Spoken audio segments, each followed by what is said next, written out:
there. And welcome everyone to our Power Thinking Raising Mind training for Wednesday, September 24, 2025, the last Wednesday in September. And for some of you, like Annie in the UK, in Nigeria, it's Thursday morning already. But we really appreciate you being with us for our Eastern Time edition. And I'm your moderator, Stanley Green. Always a pleasure to be before you and to have this opportunity to share uh, essential skills for life. Because as we go through life, the curveballs keep coming. And our job is to not wonder if anything would ever happen to us, impact us, where we would need to have these strengths and skills to bounce back. But it's a question of when. Things happen all day, every day. All you have to do is look at the news, and there are people who are impacted. The question is, how do they bounce back? And are they strong in those areas of emotion regulation, of impulse control, of empathy and self-efficacy and optimism and causal analysis and reaching out? So this is what every human being absolutely needs. But unfortunately, very few of the 8 billion people in the world actually know about these inner strengths and skills. And for those who may know that, for example, emotion regulation is absolutely critical, they don't use it and they don't strengthen that. We give you the opportunity, every human being, the opportunity to do that. And with our app, with the Power Thinking mobile app, we take it to another level. So we're focused tonight on the power of thinking big and having those big beliefs. As you know, our fourth inner strength of resilience is self-efficacy, the belief that you have control over your ability to succeed. So what kind of success are we talking about? Are we talking about, just getting by? Or are we talking about thriving and going big, or going home, as they say? So where are you there? We shared a video, and for those of you who had not had a chance to see it, it is on YouTube, and it's 3 minutes. It's called Think Big, Achieve Big, and it's Steve Harvey. James Kunkel on LinkedIn, thanks for joining us. He says, Stanley Green, great stuff. And James, let us know where you're joining us from. But I thought I spent, and those of you, many of you know that I was late getting the information out last night. I must have spent 2 hours trying to find the right video on thinking big, and there were plenty of videos. There were videos about the program called, in the book, The Magic of Thinking Big. There are other programs, of course, Think and Grow Rich and so forth. But this 3-minute video by Steve Harvey, there were a lot of videos that are 10 minutes long or longer. But this 3-minute video by Steve Harvey, I thought really hit it. And it's really simple. It's called Think Big, Achieve Big.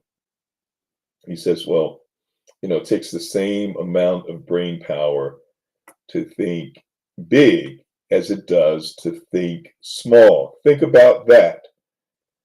If you're going to think anyway, what I usually end this session with, since we spend all of our time thinking, we must think with power and utilize power thinking.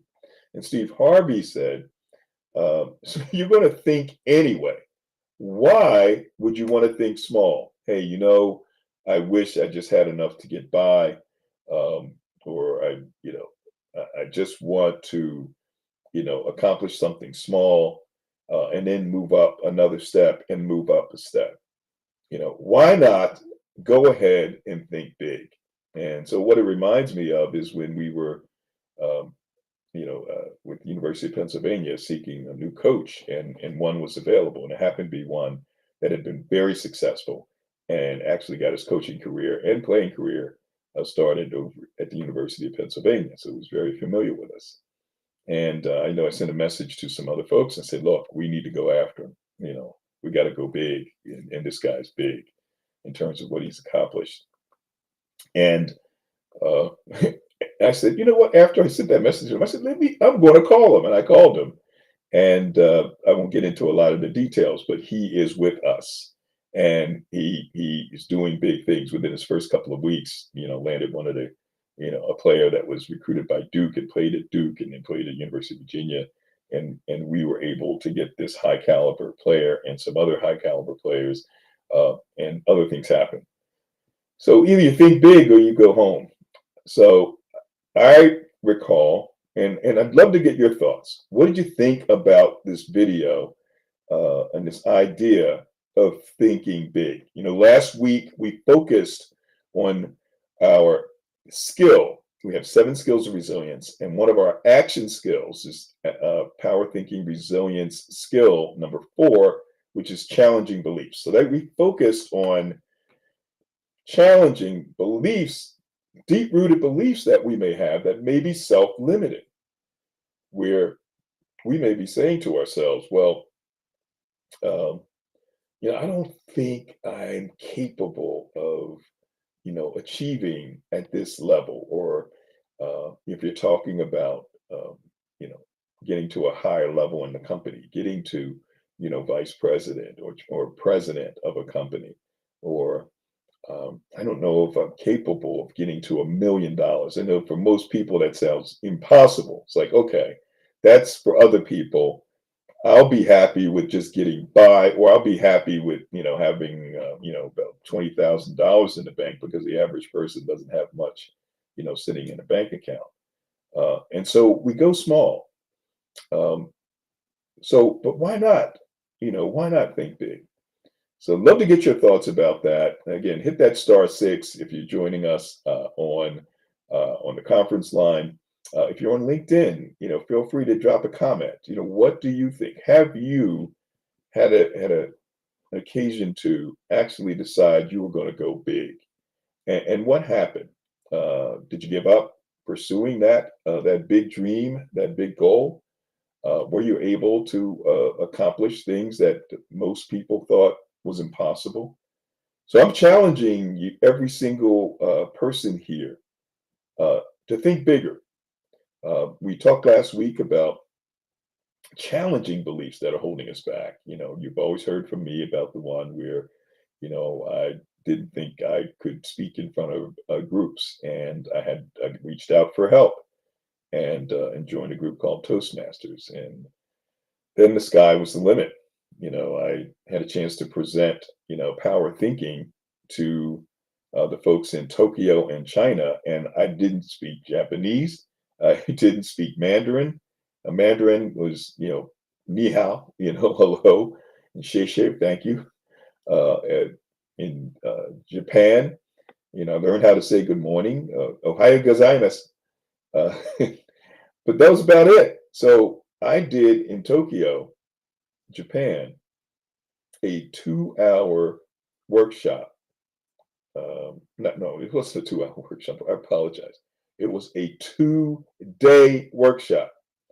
My first time in Tokyo, and it was totally translated by the person who invited me, who was the head of the Positive Psychology Association, Kari Uno, and it worked out well. I mean, the reviews I got back were amazing, and here I am. I speak English for a couple of lines, and then I have to get it translated. We had to break out and do group exercises. I mean, it was amazing, and I couldn't speak the language. And so, how many people would say, "Well, look, I can't do a 2-hour workshop. I've never been to Tokyo. I don't speak Japanese. Uh, how am I going to pull this off?" And in fact, the first workshop that I ever did overseas, and in Asia, was in Tokyo, and I told you about the 2-day workshop. But the first workshop I did in Tokyo was to the Japanese military. So imagine if you're going to the Pentagon in the United States and you're talking to high-level officials in the Pentagon about what you do. That's what happened in 2016 when I, wrapped up, assignments with the government and at the Treasury when I was a deputy treasurer at Pennsylvania for the Pennsylvania Treasury Department, and I decided to just go out and spend all of my time with PowerThinking. And I sent a note out. I went big. I had a database from the company we acquired called Reflective Learning that had folks from all over the world. And so I sent an email out to all these contacts. I didn't even know who was on the list. I sent saying that, hey, I'm doing global leadership training. And so anyone interested in in the leadership training I'm doing globally, feel free to reach out. Sari Uno, the executive director of the Positive Psychology Association Tokyo, reached out and said, hey, why don't you come out to Tokyo?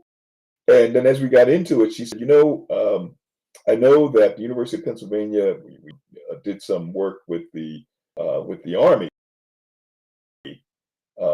as part of their what they called comprehensive soldier fitness training, and it was called Master Resilience Training. Out and present this material to the military. So and I already have it lined up. So I'll never forget. It was September of 2016, almost 10 years ago, and again, my first presentation was to all these folks, high-level folks, and in the Japanese military. And the next to various CEOs and executive directors. Going big. I could have said there's absolutely, look, I just got out of government. On the side. So by the way, James Kunkel, good to see you on LinkedIn. Mark Thummer on LinkedIn, who says hello. Thank you very much. Good to see you. Carla Hill, our own Carla Hill.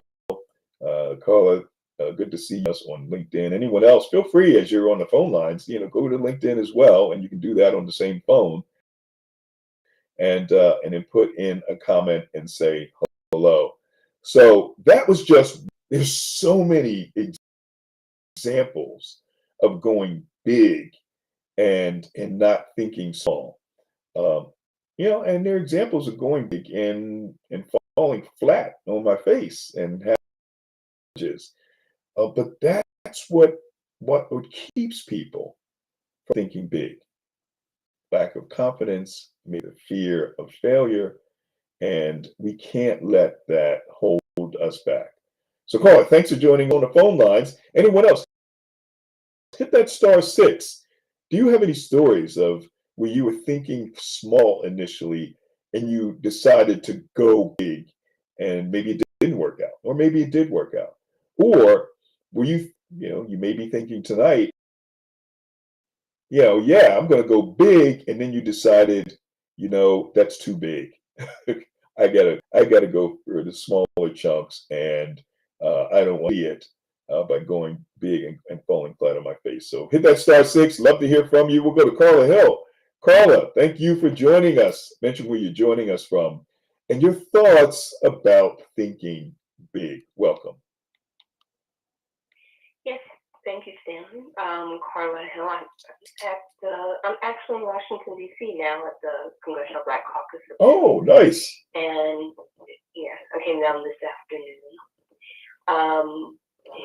I love the video, Steve Harvey fan, and it really just helps with refueling.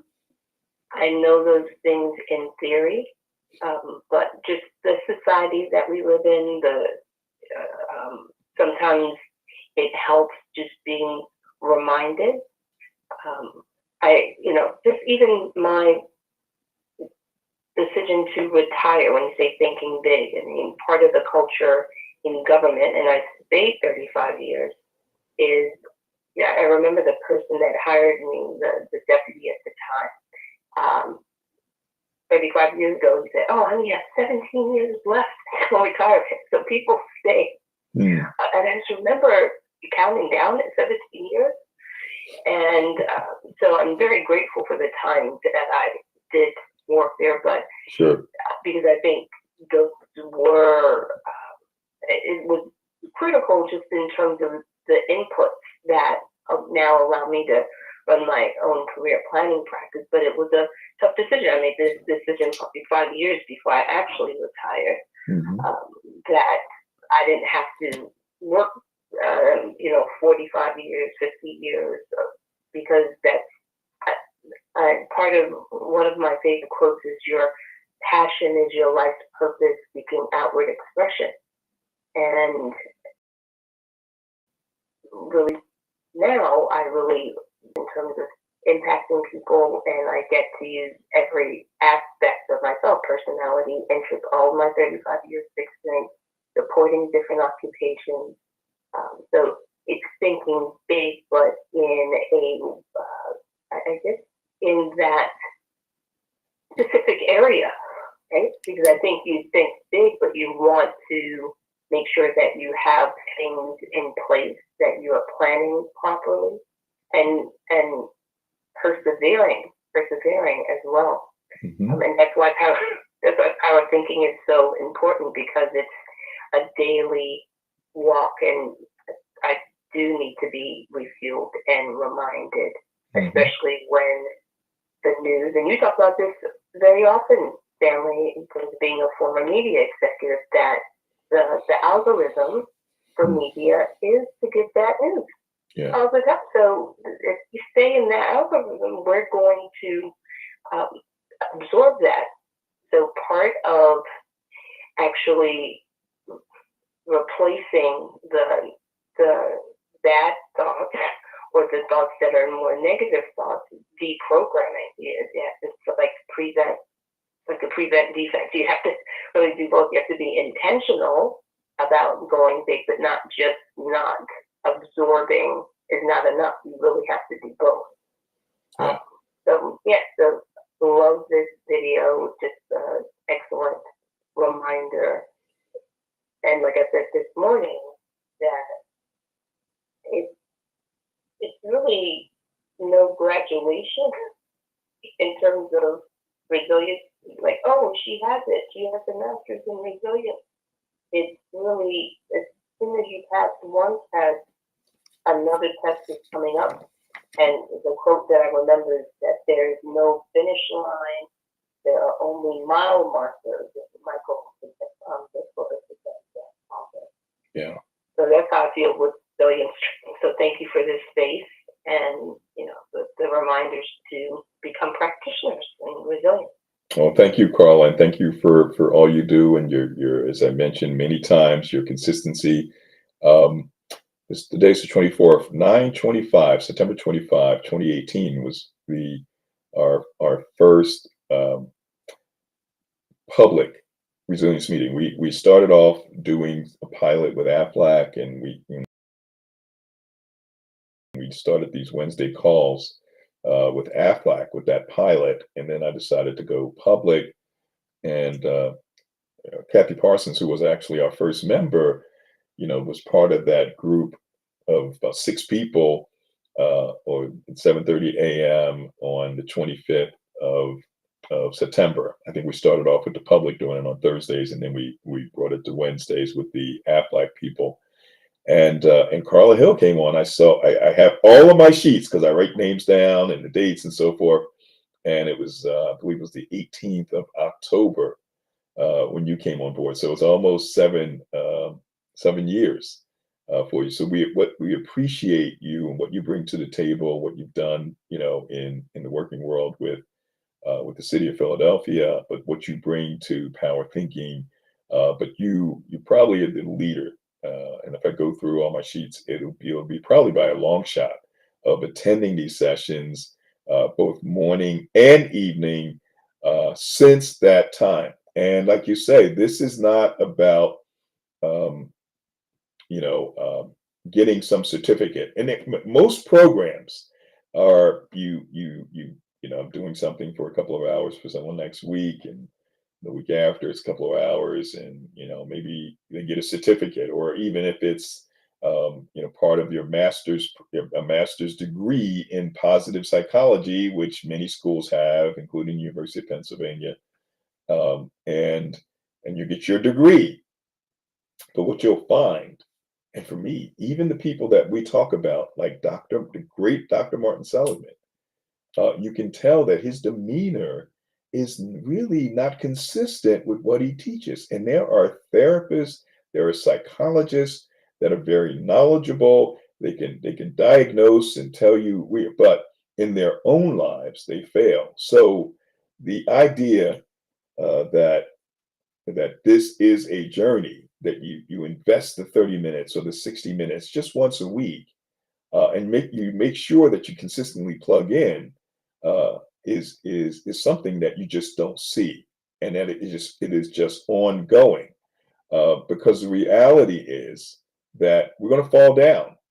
And if we're not practicing these skills, if we're not like a Serena Williams, who, and in my presentation, that's the last slide, is our expectation is you're going to be like a Serena Williams, who'd won multiple championships, and yet on an almost daily basis would practice the same basic things: the backhand, the serve, whatever strategies and moves, and practice it over and over and over, even though she's done it and done it successfully. It's not like, okay, I'm a success now, because it's important to stay sharp. And that's what we do here with Power Thinking. So every once in a while, we'll present, outside of just the inner strengths and skills, something that you need to be reminded of. And what we need to be reminded of is the absolute power that each of us has already. It just needs to be harnessed, and we need to take full advantage of it.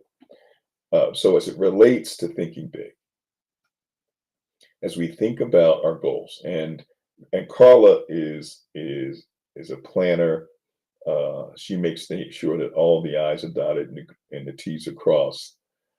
I tend not to do that. I'll kind of swing for the fences and kind of fix it as I go along. And that's worked for me because uh, I, I shared with you crazy things where I ended up into Tokyo. And then my contact in Tokyo referred me to another person that graduated around the same time that she did with her positive psychology degree, and said, I need you to introduce you to Annie Leo, who's from China and does this work in China.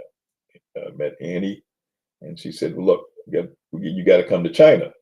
Okay.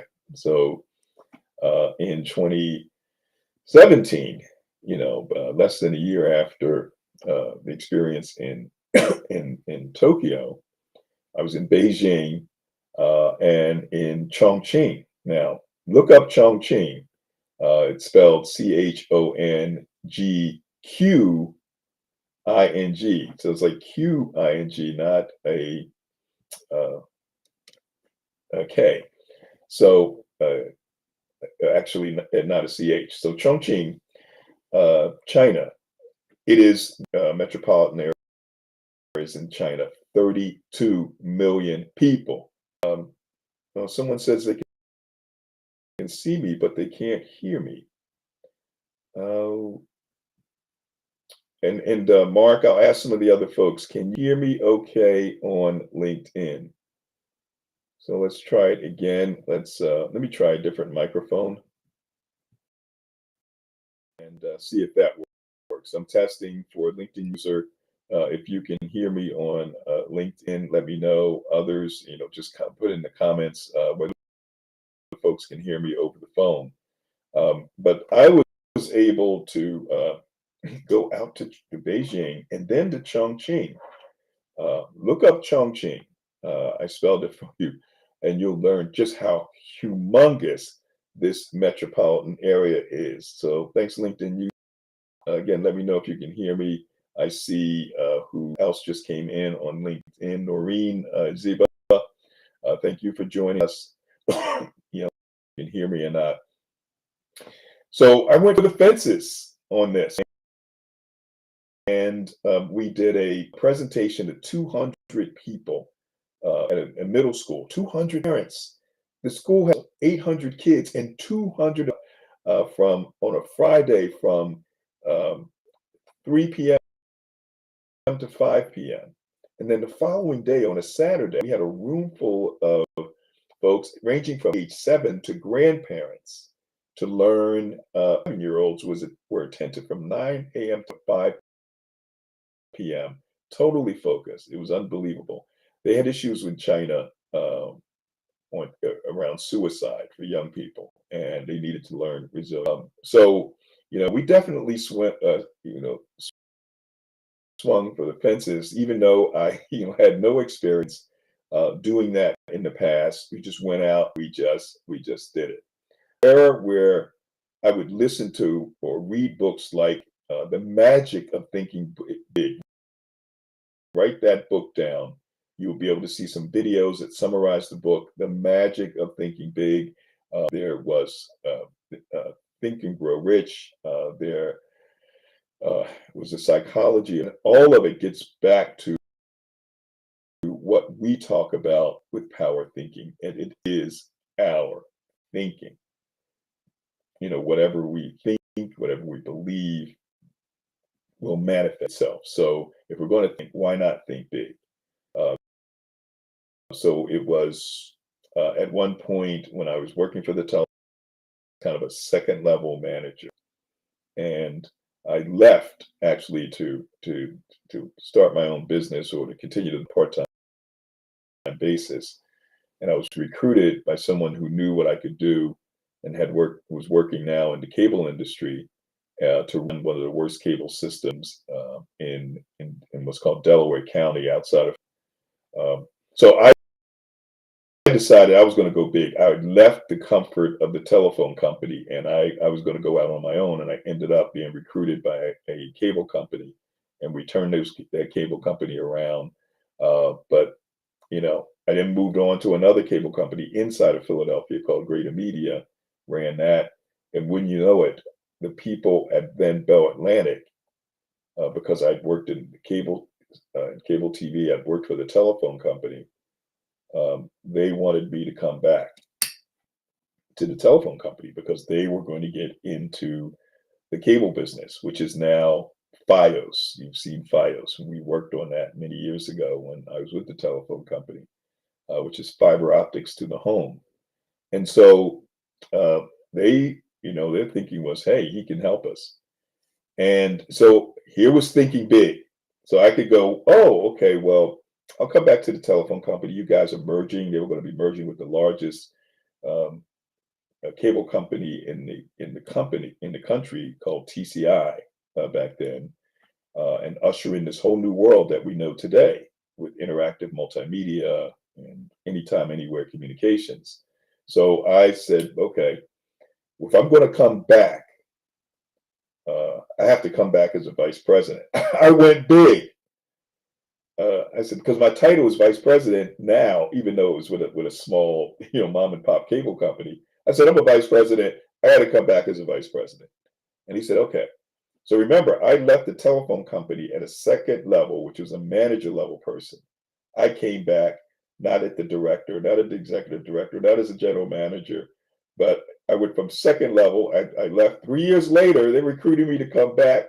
I came back at sixth level. I reported to a senior VP who reported to this visionary CEO named Ray Smith, who was the architect of what the world that we see today.